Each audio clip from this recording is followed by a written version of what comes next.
too distant to pose a threat. Fucking crazy that you can see shit across the galaxy, Milky Way, and it looks so lame. None of them. That was apparently more heat than the sun will ever generate, and it just looked like a small zit.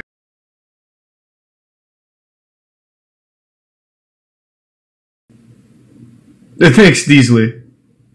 Yeah, we do Consumed by the Apocalypse. I haven't seen this one yet, I don't think.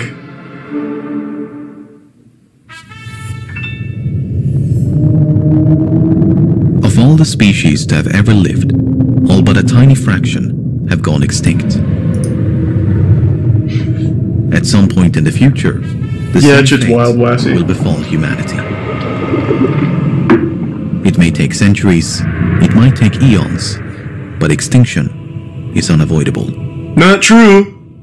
The future is with fraught CRISPR. with and the apocalypse. Oh, is this gonna be like Nibiru? Nearly 800,000 years ago, an approximately 1 kilometer wide asteroid collided with Earth. The crater has yet to be located, but fragments from the impact I've seen that have been found feedback. scattered across the eastern hemisphere, an expansive strewn field I'm familiar with that covers as well, up to Sweaty. 30% of the planet's surface. Our distant ancestors were not only alive to witness this event, but managed to adapt and survive. Impacts of this magnitude occur roughly once every 500,000 to 2 million years. More devastating impacts, like the one that nearly wiped out the dinosaurs, are far less frequent. Wow. Possibly striking once every 100 million years. So has that been completely confirmed that it was an asteroid that killed the dinosaurs? I don't keep up with dinosaur news. news. It's a matter of debate.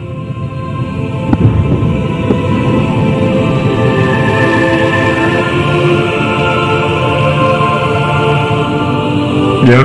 Okay, cool.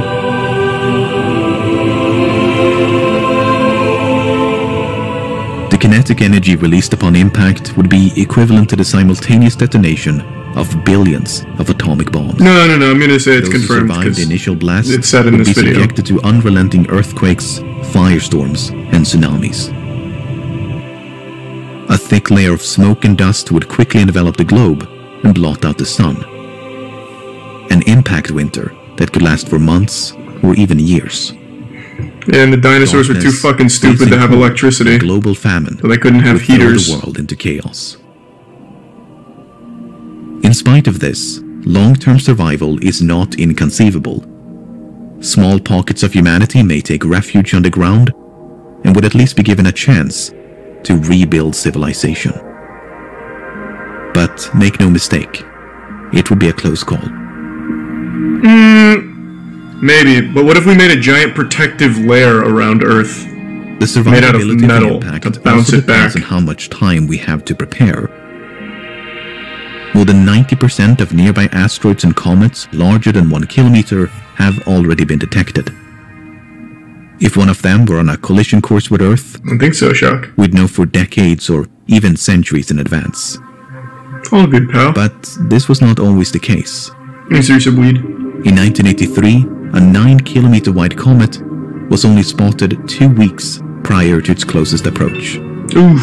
That's 2 weeks of preparation had it been aiming for Earth. While things have significantly improved since 1983, space is impossibly vast.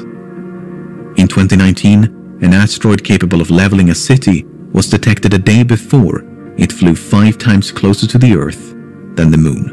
Whoa! I never heard about While that. the odds of an extinction I wonder what population city that would have are hit. remote, it's not impossible. There is a class of objects known as Damocloids. Damocloids are typified by their highly eccentric orbits and low reflectivity, meaning they periodically pay us a visit and are extremely difficult to detect. We're currently tracking about 200, but there could So be is this whole video about how tumbling Earth through could the solar end? system. The multiple ways, so this one's Damocloids focusing are, on on the average, asteroid. 16 kilometers. Next one will probably be heat death. If one of them were on a collision course with Earth, there might not be any warning.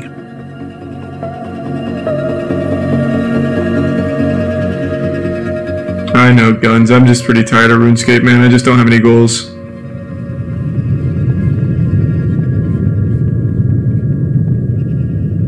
When massive stars die, they explode.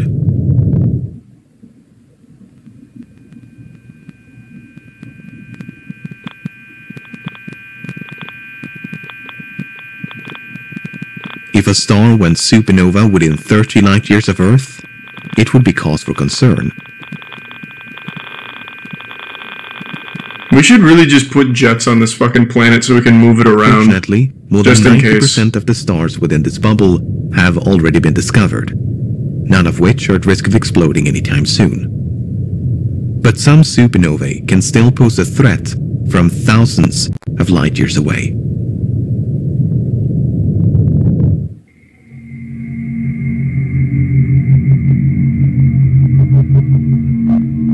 It's a gamma-ray burst, produced by only the most violent explosions in the universe. Instead of a spherical blast, a gamma-ray burst will channel the explosion into two highly concentrated beams. More energy is released in a few seconds than the sun will radiate in its entire lifetime. Whoa, what the fuck? That's pretty cool. It's the second most violent explosion, though, second only to gamer rage. But still pretty impressive stats. A nearby supernova or gamma-ray burst are poorly understood. We do know that the atmosphere would absorb much of the high-energy radiation, but this may also strip the Earth of its protective layer of ozone. If so, harmful levels of ultraviolet radiation from the sun would penetrate down to the surface.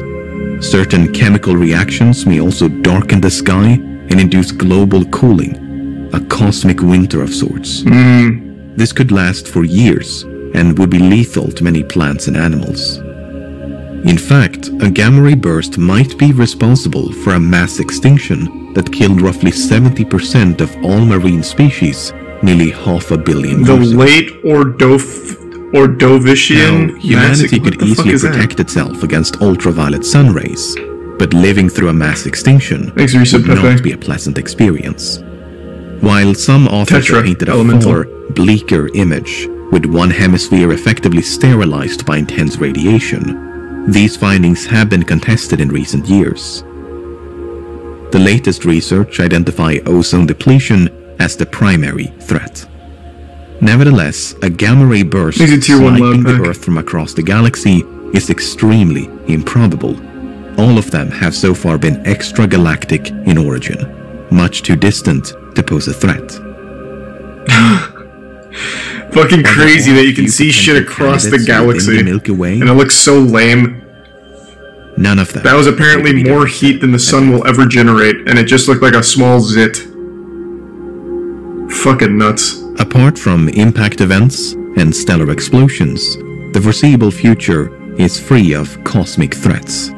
Other eventualities are either too improbable or won't happen for millions of years. Thanks to Prime Pork. Ample time for us to prepare, other calamities permitting. I really enjoyed it, Jake. Thanks to the gift sub, only made this up to Charlie.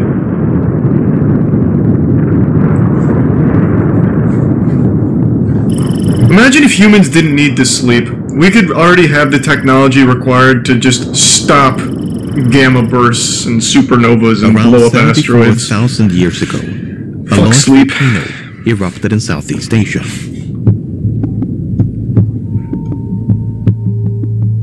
It is the most powerful volcanic eruption in human history. Thanks to give some crumple. Yeah, I know, Exerbia. For up to 2 weeks, it spewed enormous quantities of ash and dust into the atmosphere, enough to block out the sun and potentially cool the planet. A volcanic winter. But there's great uncertainty about the effects of the eruption on both the climate and humanity. It ranges from severe tier 1. Hey, thanks to tier 1 Arcadum. With the latest research supporting the latter. In either case, this is good news. I didn't see any of those supervolcanic eruptions pose little to no threat to human existence. Thank you, man. Appreciate the fucking generosity. Thank you, Arcadum. Then so should we. 10 gift subs, man. But there is something even more destructive than supervolcanic eruptions. It's known I as added the you on Discord, by the way, man. basalt event. I'm excited. The largest one occurred 250 million years ago. An enormous outpouring of molten rock covered a region of Siberia the size of Europe. Mount St. Helen is gonna kill us all. It just so happens to coincide Well, then do with something about it. deadliest Pussy, mass stop it. extinction in history. The good news is, flood basalt events are both rare and slow. Instead of a singular event, it's a series of eruptions taking place over thousands or even millions of years. As such, even if one began tomorrow, it might just be slow enough for us to adapt and survive.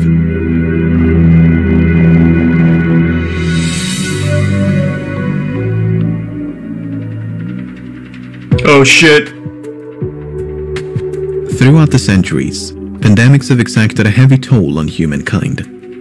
Among the worst was the Black Death. In less than a decade, it killed between 25 and 60% of the European population. Holy shit, I didn't know it was that much. Is unknown. God damn. Tens of millions. The What was- Colombian exchange of diseases What was the cause of and the that? Spanish flu claimed the lives of many millions more. The Holy tragedy shit. of these pandemics and epidemics notwithstanding, they Rats might be was the Black close Death? to extinction.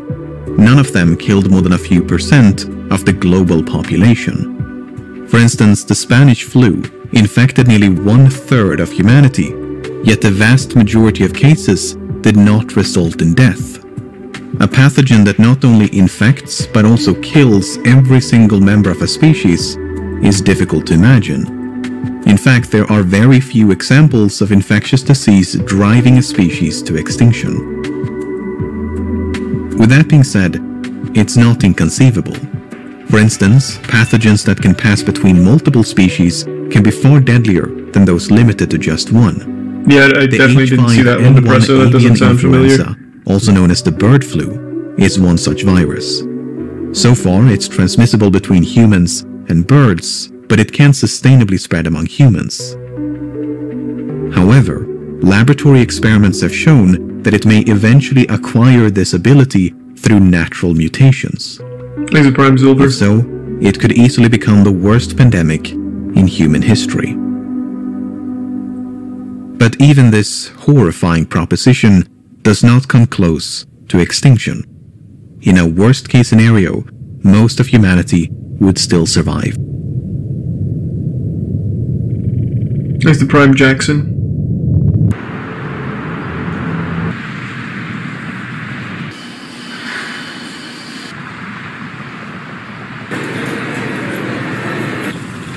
There's one discovered by Russia, Pandemics are H5N8. complicated.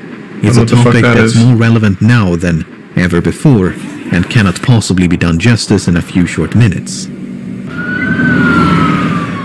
But in the narrow context of human extinction, it seems unlikely for nature to stumble upon that perfect storm. Thanks to resub, nice balls, bro. Apart from volcanic eruptions and natural pandemics, the Earth has no inherent means Yeah, of probably got that. eradicating the human race. Still interesting. No other form of natural calamity is powerful enough to threaten our existence. As such, the most immediate threat to humanity Is has for a humanity long time itself. been, and continues to be, humanity.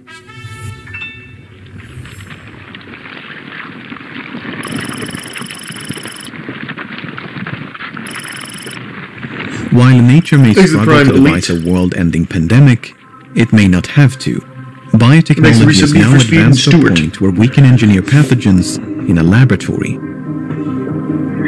While this can greatly benefit our understanding and treatment of infectious diseases, it's not without risk.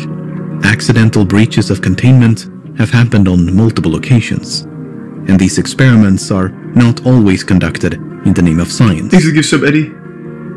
And thanks to the These bit engineered microbes are concerning because their destructive potential far exceeds that of their natural Christ, how many counterparts. are there? They can be deadlier, more transmissible, and less treatable. And the rapid pace of technological progress is constantly lowering the threshold for bioengineering. His biggest concern was, he said it in so many words, that a small group of dedicated scientists could create an altered biological agent that could wipe out humanity as we know it. Technically speaking, you can do almost anything with a microbe.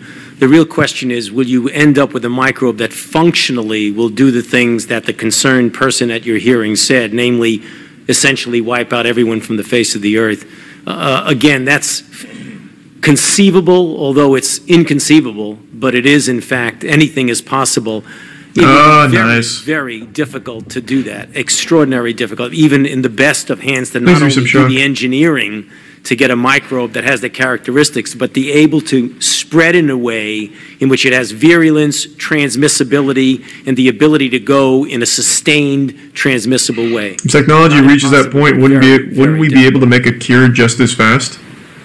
I don't know, man. What the fuck are you asking? I don't fucking work for the CDC. I have no idea.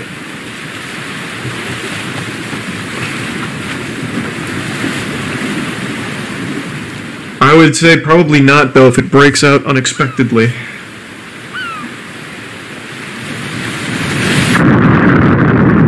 Okay. That's enough doomsday scenarios for now, I think. We are going to do a psychic brain massage. Well, fucking do it then, pussy. Oh my. Oh my. Oh my. I'm expecting any minute now for him to, like, chug a fifth of vodka and just say shoe nice or something. Can you feel? Oh, oh, oh, oh! Ooh. You feel me pulling? You're so shit, he's powerful. God damn.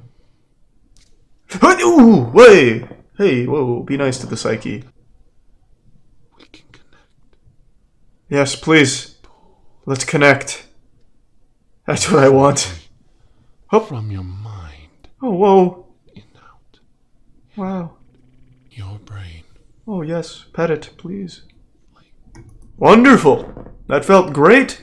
Had the misfortune to handle this incorrectly, you would most certainly have a painful and horrible death. What? Sadly, this subject has been covered before by someone I know. Uranium. I found this story really interesting and I had to do a video about it. Plutonium? This Fuck! video. Son of a Like bitch. many of my atomic videos, our story starts during the Second Things a World bit War spicy. and the Manhattan Project. The Demon Core, or Rufus as it was originally nicknamed, was intended to be used in a third atomic bomb to be dropped on Japan. It was designed to be 5% below critical mass. So this doesn't seem like super interesting though. Like, we know now how dangerous plutonium is. Ensure that when needed, it could be used to make a very large explosion easily. Seems like a really comprehensive lesson into the dangers of plutonium, but yeah, I was expecting like some wild shit. But I mean, it's a good sport.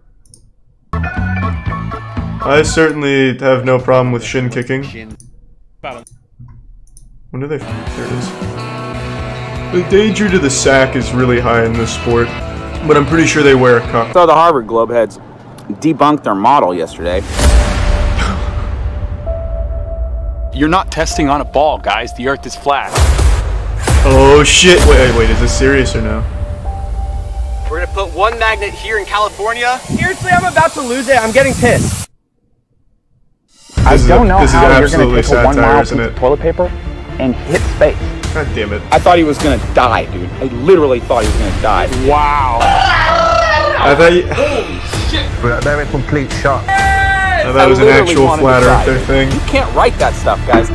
I'm just having my freaking world rocked. Shut the fuck up! It's everything. This looks very high effort though, wow. Right. And I've always been right. You guys get it? You guys fucking get it?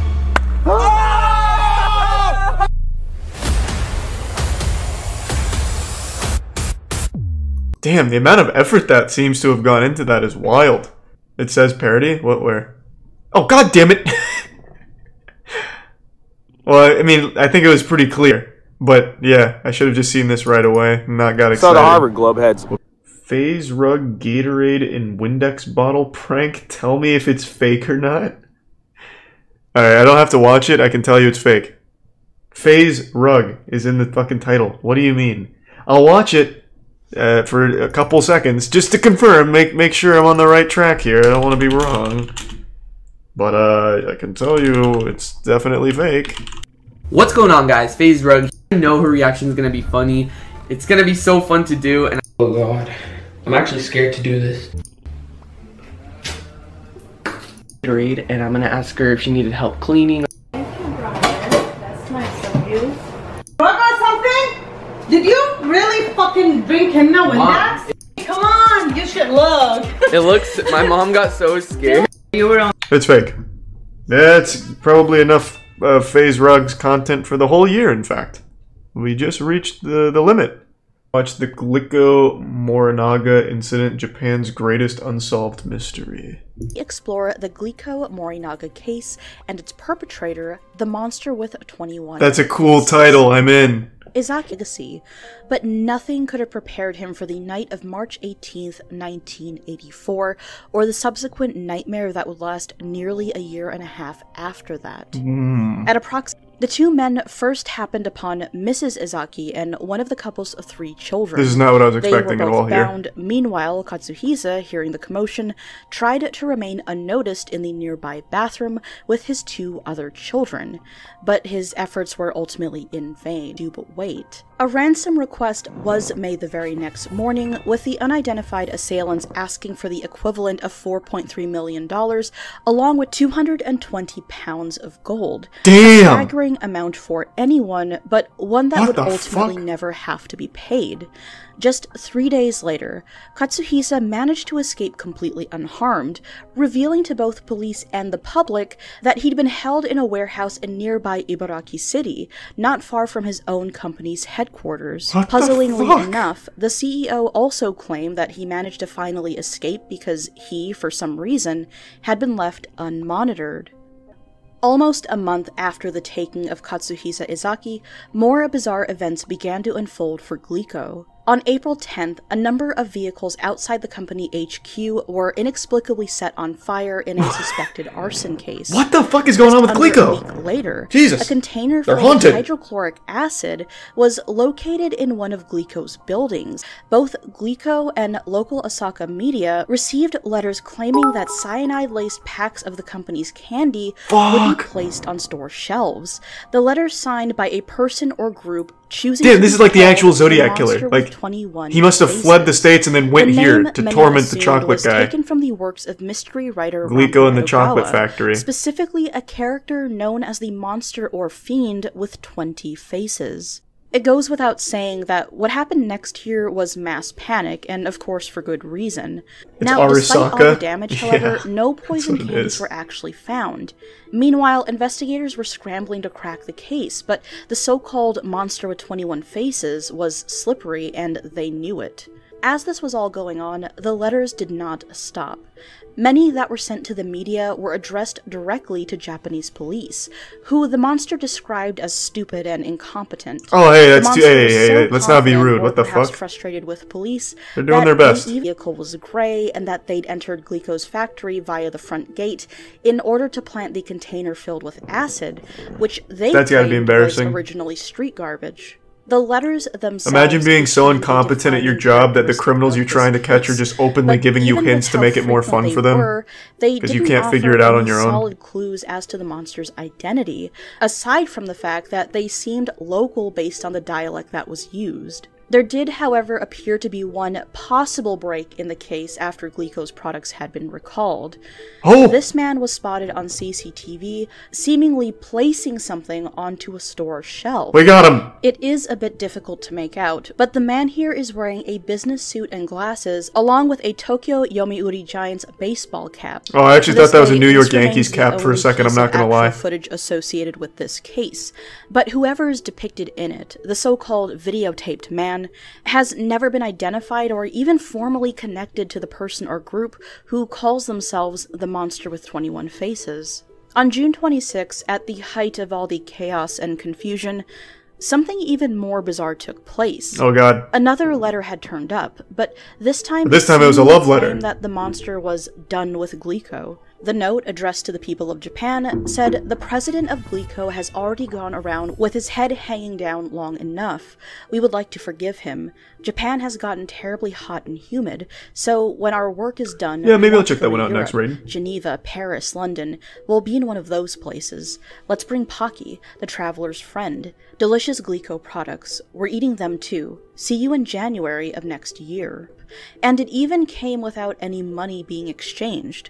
This, of course, would seem yeah, they haven't made a single fucking dime from this shit. If not for the fact that the monster really hadn't stopped at all. In fact, it had already started targeting other brands, including one Marudai food company, with much the same tactics it had already used with Glico. Once again, ransom was demanded in exchange for peace, and unlike Glico, Marudai was ready to comply. Oh no! But with a catch. On June 28th, just 2 days after the Why comply? They clearly just gave up last time. With Glico, said man was described as having a larger build, short hair, glasses, and most notably, eyes said to resemble those of a fox. The undercover cop was instructed so you sent a cop that was high. A white flag, the signal to drop the money. But since that flag never appeared, the cop continued on the route until its eventual end in Kyoto. He was only there long enough to hop on the next available train back to Osaka, and sure enough, the fox-eyed man boarded the exact same train. This time, the monster wasn't bluffing. Several packs of Morinaga products were found with additional labels on them reading, "Danger contains poison," signed "The Monster with 21 Faces." In response, a staggering 40,000 Japanese police officers were set to watch over get rid of the surprise by saying that. Stores. In August of 1985, things were still at a standstill, and the Japanese public were furious with law enforcement's perceived Appreciate it, Giggle. Thank you. And yeah, GTRP is always too fun. much for one man in particular who had worked on the case. Superintendent Shoji Yamamoto, who, tragically out of shame, set himself on fire and would ultimately pass away. What? The monster, meanwhile, had been watching... What? This is like literally an anime plot. The fucking detective was so ashamed he couldn't catch the guy that he lit himself on fucking fire? This is probably what he looked like when he was burning alive too, just so fucking stoic about it. Like, yeah, I'm burning alive, what is it? What of it? Huh, pussy? My god! What? Bro, like over here, the fucking lead detective on a case probably thinks about it 10 minutes out of his day. And meanwhile, this guy was so consumed by it and so disappointed he couldn't crack it, he lit himself on fucking fire. We decided to give our condolences. We decided to forget about torturing food-making companies. If anyone blackmails any of the food-making companies, it's not us, but someone copying us. We are bad guys. That means we've got more to do other than bullying companies. Kind of a lame note, not gonna lie, kind of lame. Good on their work. But even so, people were still left with no answers, no real reason for why all this... So, this is fucking crazy! So the guy lit himself on fire, and that was such a profound statement that the criminals just stopped. So this guy, like, he must have seen the strings that attached everything. He must have cracked the fucking code. By lighting himself on fire, he solved the case, but he lit himself on fire because he couldn't solve it. So the act of the self-immolation ultimately solved the case. This is crazy. And there, man, what a story. And the criminals also had so much honor that they respected him so much that they just quit. It almost comes off like the monster with 21 faces didn't actually want to hurt anyone or even make money for that matter. Why place labels on tainted goods? Why not actually collect on the money? Why leave the CEO unmonitored, which allowed for his escape? That we don't know. In the end, we're never going to know what the monster really wanted. Was it to make a point to society, or to play out his very own detective fantasy in real life? The answers remain unclear, but what's troubling to think about is that the monster with 21 faces could still be alive today, and much like the Fiend, the monster remains unseen. Thank you. That was great, but what an I can't help but feel like it's all wasted. So, like, the guy, the team behind the monster with 21 condoms, like, they did something crazy. Like, they did something nuts. And no one will ever know who it was. So that group, or that maybe one person, they can never fucking brag about it. They can never be like, I'm a genius. Like, this guy probably sits at the dinner table with his family or his friends. He's like, yeah, I'm fucking smart as shit. And then he can never prove it. Because he can't just be like, yeah, I'm the monster with 21 faces or whatever. Such a waste. You did something nuts and no one will ever know. Except you. You yourself are the only one that will know.